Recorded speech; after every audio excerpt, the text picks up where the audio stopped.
ওলামাদের ঐক্য মানে গোটা জাতির ঐক্য, আর ওলামারা ঐক্যবদ্ধ হলে পরে শুধু ইসলাম রক্ষা পায় না, বাংলাদেশের স্বাধীনতা সার্বভৌমত্ব সুরক্ষা হয়। আলহামদুলিল্লাহ সুম্মা আলহামদুলিল্লাহ। দীর্ঘ 12টি বছর পরে জেল থেকে মুক্তি পেলেন মুফতি জসিমউদ্দিন রহমানী। মুক্তি পেয়ে তিনি জাতিকে উদ্দেশ্য করে ঐক্যের ডাক দিয়ে যে কথা বলেন, তাহলে চলুন দর্শক একটু আমরা বিস্তারিত তার কাছ থেকেই শুনে আসি। কয়েক মাস পূর্বে আমার জামিন হয়েছিল। ওই সময় যদি আমি মুক্ত হতাম, সমালোচকরা বলতো সরকার তাকে ছেড়ে দিয়েছে আপোস করার জন্য। বিভিন্ন রকমের সমালোচকরা সমালোচনা করত। আল্লাহ সুবহানাহু ওয়া তাআলা চাইলেন তোমাকে এই সমালোচনার বোঝা নিয়ে বের হওয়া দরকার নেই, ইজ্জতের সঙ্গে আল্লাহ সুবহানাহু ওয়া তাআলা সেজন্য ওই জালেম শাহীকে দেশ থেকে বের করে দিয়ে আমাদেরকে আল্লাহ রাব্বুল আলামিন ইজ্জতের সঙ্গে বের করেছেন। ভাইয়েরা আমার, ফেরাউনের সঙ্গে আমাদের দেশের ফেরাউনই মিল রয়েছে। বাংলাদেশের ক্ষমতাকে এমনভাবে কুক্ষিগত করেছিলেন, তার ইশারা ছাড়া একটা কিছু করা সম্ভব হতো না। হাইকোর্ট থেকে আমাকে জামিন দিয়েছিল, শেখ হাসিনার ইঙ্গিতে আমাকে আবার পুনর্বার গ্রেফতার করে ছেড়ে দেওয়া হয়েছিল। হাসিনা দেখে রাখো, আজকে বাংলাদেশের তুমি নেই, জসিমউদ্দিন রহমানী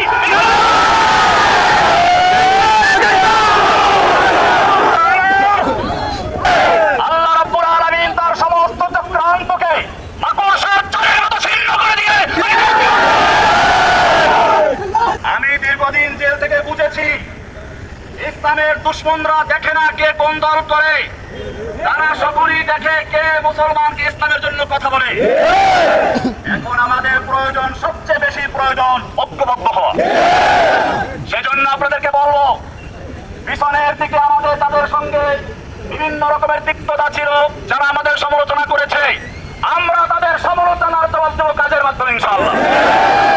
দর্শক, আপনারা শুনলেন যে মুফতি জসিমউদ্দিন রহমানী বলতেছে দীর্ঘ 12টি বছর জেলে থেকে তিনি যেটা জানতে পেরেছে যে জাতির ঐক্য ছাড়া কোনো বিকল্প নেই। কেননা যখন কোনো মানুষ ঐক্যবদ্ধ হয়ে থাকে, তখন কোনো মানুষ তাদের উপরে আক্রমণ করতে পারে না। যে কথাগুলা কোরআনের পাখি আল্লামা দেলোয়ার হোসেন সাইদি সাহেব বলেছিলেন, চরম ক্রান্তির লগ্নে দেশকে রক্ষার দায়িত্ব ওলামাদের। ওলামাদের ঐক্য মানে গোটা জাতির ঐক্য, আর ওলামারা ঐক্যবদ্ধ হলে পরে শুধু ইসলাম রক্ষা পায় না, বাংলাদেশের স্বাধীনতা সার্বভৌমত্ব সুরক্ষা হয়।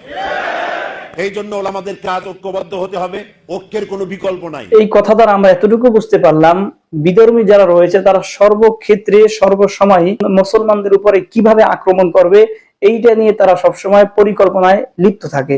অথচ আজ আমরা মুসলমানের ভিতরে দ্বন্দ্ব বাজাই দিচ্ছি, আজ আমরা মুসলমানে মারামারি কাটাকাটি করতেছি। অথচ আজ যদি আপনি আমি সবাই ঐক্যবদ্ধ হতাম, তাহলে দেখা যেত আমাদের এই যে সোনার বাংলাদেশ আমরা বলে থাকি, এই বাংলাদেশ আসলে সোনায় পরিণত হয়ে যেত। বিশেষ করে দেখা যায় বাংলাদেশে বড় বড় দল রয়েছে, যেমন জামাত ইসলাম, হেফাজত ইসলাম, চরমনাই, এক কথা ইসলামিক যত সংগঠন রয়েছে, আমরা যদি দলমত নির্বিশেষে সবাই একতাবদ্ধ হয়ে যাই, তাহলে বিধর্মী যারা রয়েছে ওরা কোনোদিন মুসলমানদের দিকে আঙ্গুল তুলে কথা বলতে পারবে না। তাহারই বোঝা গেল আমাদের ঐক্যর কোনো বিকল্প নেই। কোরআনের ফাঁকি আল্লামা দেলোয়ার হোসেন সাইদি সাহেবের একই কথা, তাদের কথায় একই মিল রয়েছে। শুধু বর্তমানে আমাদের এই দেশের ক্রান্তি লগ্নে দলমত নির্বিশেষে আমাদের ঐক্য হওয়া দরকার। কে তাবলিগ করে, কি বিএমপি করে, কি জাসদ কি বাসদ, এইটা আসলে দেখার বিষয় নাই। এক কথা এক ব্যানারে আমরা আসতে চাই, আমাদের কোরআন এক, আমাদের নবী এক, আমাদের কাবা এক। যেহেতু আমাদের কোরআন এক, নবী এক, কাবা এক, আমাদের আল্লাহ এক, তাহলে আমাদের যত মুসলমান আমরা রয়েছি সকলের দলমত নির্বিশেষে এক কালিমার পতাকার নিচে আমরা বসবাস করতে চাই। তাহলে দেখা যাবে আমাদের এই বাংলার জমিনে ইসলাম কায়েম করা আমাদের জন্য সহজ হয়ে দাঁড়াবে। এই জন্য আসুন আমরা দলমত নির্বিশেষে সকলেই ঐক্যবদ্ধ হয়ে যাই দর্শক, কারণ ঐক্যের কোনো বিকল্প নেই। ইতিপূর্বে আপনারা যারা বড় বড় ওলামা ইকরামের কথা শুনেছেন, তাদের একই কথা ছিল, তাদের জীবনের শুরু থেকে মৃত্যু পর্যন্ত একই আওয়াজ, একই কথা, যে তোমরা সবাই ঐক্যবদ্ধ হয়ে যাও। আমরা আসলে মুসলমানদেরকে ভাগ করতেছি, যার কারণে আজ বিধর্মীরা আমাদের উপরে চড়াও হয়ে বসেছে। এই জন্য আসুন দর্শক, দলমত নির্বিশেষে আমরা সকলে ঐক্য হয়ে যাই। আল্লাহ সুবহানাহু ওয়া তাআলা আমাকে সহ সবাইকে ঐক্য হওয়ার তৌফিক দান করুক, আমিন।